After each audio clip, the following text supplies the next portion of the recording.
waxbartaan barwaaqo gaarane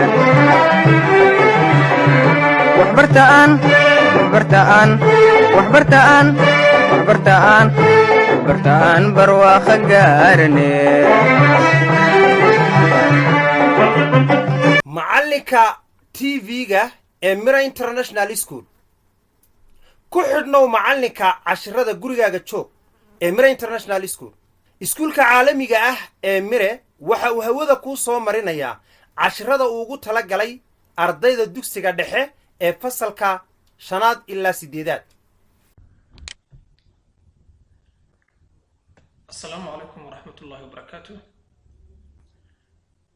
وحكو سنوات إن شاء الله عشرك وهرئي في سيسكا وحا إن شاء الله كبلا بدونا وإنو غسي سعون دونا يونتكا شناب إن شاء الله يونتكا شناب مركا يونت 5 Electricity and Magnetism وحكو سامسين يحيوتو كان وكاليا electricity and magnetism. Electricity waa danabka ama korontada iyo magnetism birlabta ama birlabnimada weeyaan. Marka labadaas ayuu cutubkan ku saabsan yahay. Qaybtiisa hore wuxuu u badnaan doonaa electricity, qaybta dambena waxaan kaga hadli doonaa magnetism iyo isdhexgalka labadooda magnetism and electricity ay isdhexgalayaan. So what is electricity? maxay tahay electricity? Electricity maxay tahay oy ku saabsan tahay weeyaan electricity. Electricity is a form of energy. waa nooc ka mid ah noocyaha uu u jiro energy. waa qaab ka mid ah qaabyaha energy uu u jiro. waxaan ogtahay ama aad hore wax uun uga soo baratay in energy or the ability to do a work awoodda shaqo lagu qabto wuxuu leeyahay oo uu jira different forms kala duwan buu jira. tusaale ahaan waxaa jira sound energy, jabaqda ama codku waa energy weeyaan. waxaa kaloo jira light energy, iftiinku waa energy weeyaan, waa qaab uu u jira energy-gu. waxaa jira heat energy, kulaylku waa hab uu u jira energy-gu. Electricity-na sidoo kale waa hab qaab ka mid ah qaababka uu u jiro weeyaan. Good. marka electricity qeexitaankeedu definition-keedu waa maxay? waa electricity is a form of energy, waa qaab energy uu jiro. taa haddaan ka gudubna, what is magnetism? Magnetism waa maxay? Magnetism is a physical phenomena. waa physical phenomena weeyaan, waa xaalad waxa weeyaan waa quantity physics caused by waxaana sababa motion of electric charges, socodka ay soconayaan electric chargesku. electric chargesku socod bay sameeyaan. electric chargesku waa maxay? waxaad ogtahay atomka wuxuu ka samaysan yahay oo gudihiisa ku jira nucleuska ama bu'da atomka waxaa ku jira protons iyo neutrons. protonisku waa positive charges bay leeyihiin, neutronisku ayagu waa neutral oo waxba ma ay lahaa, laakiin sidoo kale waxaa bu'da banaankeeda wareega electroniskuna waxay leeyihiin negative charges. marka electric chargeska oo negative chargeska ah socodka ay sameeyaan baa waxaa ka dhasha wax la dhaho magnetism. waxaan ku sii soconaynaa marka electricity-ga. The core of electricity-ga waxa ugu muhiimsani waxa weeyaan electric current. waa physical quantity la dhaho electric current. waxyaalo badan bay tahay inaan sheegno ama barano markaan ka hadlayno electricity-ga, laakiin ta ugu muhiimsan waa electric current. electric current maxay tahay marka? what is electric current? electric current maxay tahay? qeexitaankeedu waa kan. electric current is the rate of flow of charges. waxa weeyaan chargesku socodka ay sameeyaan, weliba inagoo waqti u eegayna intee charges baa martay halkii second. macnaha haddaad rate aragtid waxay ka dhigan tahay per second ama per time oo kale bay ka dhigan tahay. good. electric current marka wataa maxaa la isweydiin karaa marka electric current-gu maxay ka dhalataa? maxaa sababa inay danab qulqulku ama electric current danabku inuu socdo charge-yadu inay socdaan maxay ka dhalataa?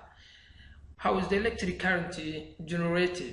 How is electric current generated? Sidee bay electric current u dhalataa? Electric current is generated by waxay ka dhalataa EMF source. waa wax ka dhasha ama electric current waxaa sababa electromotive force leh.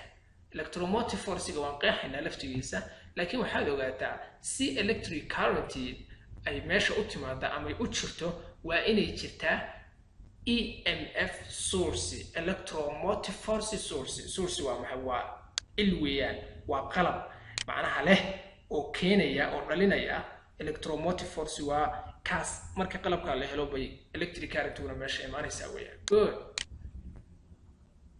marka sources of EMF qalabyada EMF kale ee dabcan electric current ga dhaliya waxaa ka mid ah battery, batteriga ka mid ah, waxaa ka mid oo kale generator ka mid ah, generator ka mid ah, waxaa kaloo ka mid ah turbines ka mid ah, generator, turbine kuwaasa ka mid ah.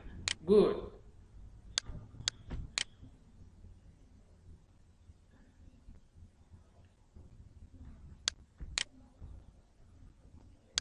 batteriyadu marka waa kuwan noocyahan aad arkaysid oo dhan waa batteriyo.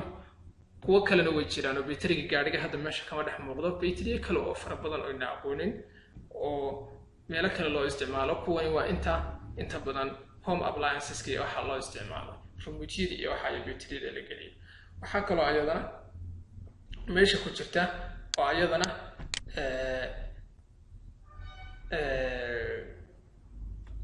sidoo kale EMF source ah generator-ka. waxaa kaloo ayadana EMF source ah turbinadan waa kuwa dabaysha ka dhaliya electricity-ga ka dhaliya weeyaan. sidoo kale waxaa ayadana meesha turbines ayaduna ah laakiin aan ku muuqanin kuwa turbino balbalaaran oo ah kuwa ka dhaliya dabka biyaha ka dhaliya weeyaan. Good. waxani waxay wada leeyihiin waa qalabyo leh EMF leh, electromotive force wax la dhahay wada leeyihiin. marka muxuu yahay EMF-ku? This is the EMF. waxaan leenahay what is the function of voltage? batteriga ama turbine-ka ama generator-ka shaqadiisu waa maxay? wuxuu leeyahay EMF buu leeyahay. oo EMF-ku muxuu ka dhigan yahay? EMF is waxa weeyaan potential energy weeyaan. EMF-ku electromotive force-gu waa potential energy that do work, taasoo shaqo qabata. sadarteed EMF-ku waa potential energy. taa xasuuso. by separating shaqada waxay ku qabanaysaa iyada oo kala saaraysa charge-yada and making them waxayna ka dhigaysaa charge-yada available for travel elsewhere, kuwa u diyaarsan inay meel kale u socdaan weeyaan. marka EMF-ku waa potential energy. shaqadeeduna waa maxay? ay qabato charge-yada iyo ay kala saartaayo negative, waxay u kala saartaa negative charge, positive charges waxay u diyaarisaa marka inay socdaan weeyaan. Very good. marka saas weeyaan EMF-ku. waxaa kaloo muhiima marka oo maadaama aan electricity ka hadlayno, haddaan soo baranay EMF-ka aan soo baranay, EMF sources-kana aan soo baranay, waxaan ayadana baranaynaa shay kale oo muhiima marka ka hadlayno electricity-ga. waxa weeyaan electric circuit. electric circuit waa maxay? an electric circuit is a complete path, waa wada dhammaystiran for the flow of electric current oo ay electric current ugu marto. electric current-ga aan soo qeexnay wadada ay marto oo dhammaystiran oo xidhan baa waxaa la dhahaa electric circuit. it might consist of different items. waxaa ku jiri kara itemyo kala duwan oo sida source of potential difference, potential difference wax kale ma aha, waa EMF-ki weeyaan. voltage-na waa la dhahaa, potential difference-na waa la dhahaa. waxaas waa ayada. switch-ya ka mid ahaan kara circuit-ka. switches-ku waa daaraadamiyaasha iyo waxa kale. lambi waxaa ka mid ahaan karta light-ka amboolkeeda oo kale iyo waxyaalo kale oo la mid weeyaan. Good. electric circuit-ku marka muuqaalkeedu sidan oo kale u noqon karaa. electric circuit-ku muuqaalkeedu sidan oo kale u noqon karaa. waxaa halkani waa calaamadan dib baa ka baran doonaa resistor-ka iskale, laakiin resistor haddaad aragtid guluubka laftigiisu waa resistor. waxyaalaha appliances-ku dhan waa wada resistoro. marka ka soo qaad inuu resistor yahay ama group uu yahay xarigii uu yahay waxani meeshii battery-ga weeyaan halkan aad arkaysid waa halkii battery-ga uu galay weeyaan oo calaamadaas aad aragtid waa battery-ga meeshiisi weeyaan good switches-na hadda halkan kuma jiro marka intaas insha Allah kuna koobnaan doona cashirka dib u noqo si fiican u akhriso insha Allah thank you very much